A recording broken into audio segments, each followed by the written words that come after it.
మామూలు. కరణం భీమరాజు గారంటే అగ్రహారంలో అందరికీ హడలే. పెద్ద ఉద్యోగస్తులు సైతం భీమరాజు పేరు చెబితే జడుస్తారు. ఆ ఊరికి ఒకసారి ఒక గొప్ప జ్యోతిష్కుడు వచ్చాడు. ఊళ్ళో పెద్దలందరికీ జాతకాలు హస్తాలు చూసి చెప్పి బహుమతులు తెచ్చుకున్నాడు. చివరికి ఊళ్ళో కరణం దర్శనానికి వెళ్ళాడు. కరణం గారు అరుగు మీద కూర్చొని లెక్కలు రాసుకుంటున్నారు. నమస్కారమండి అన్నాడు జ్యోతిష్కుడు. దయచేయండి దయచేయండి అన్నాడు ఠీవీగా కరణం భీమరాజు చేతిలో కలం కింద పెడుతూ. కుశల ప్రశ్నలయ్యాయి. జ్యోతిష్కుడు తన వచ్చిన పని చెప్పి కరణంగారి హస్తం చేతి పుచ్చుకొని అపరిమితమైన ఆసక్తితో ప్రారంభించాడు. ఆహాహా, భలే జాతకం కదండి. శని 7ంట ప్రవేశించడంతో తమరు ప్రభువులయ్యారు. సార్వభౌమ పదవి అలంకరించవలసిన దివ్య జాతకం. అందుకనే మన గ్రామానికి తమరు కేవలము మకుటం లేని మహారాజులయ్యారు అంటూ చెప్పాడు. చూడటం అంతా అయిన తరువాత, సరి, హస్త సాముద్రాకానికి మీ మామూలు ఎంత అని అడిగాడు కరణం భీమరాజు.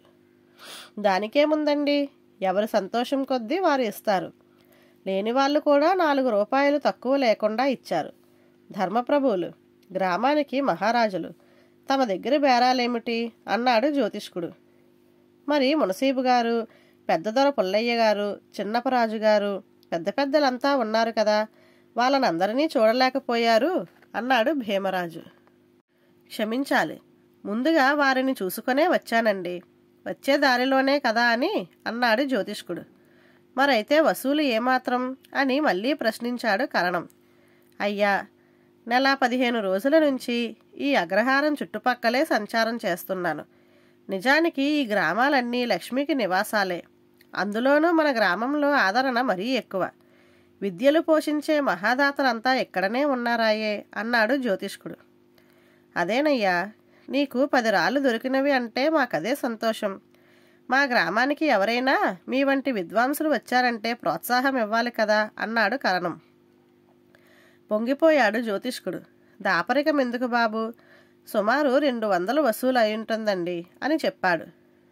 భీమరాజు చిరునవ్వు నవ్వుతూ, భేష్, చెప్పావు కావేమయ్యా.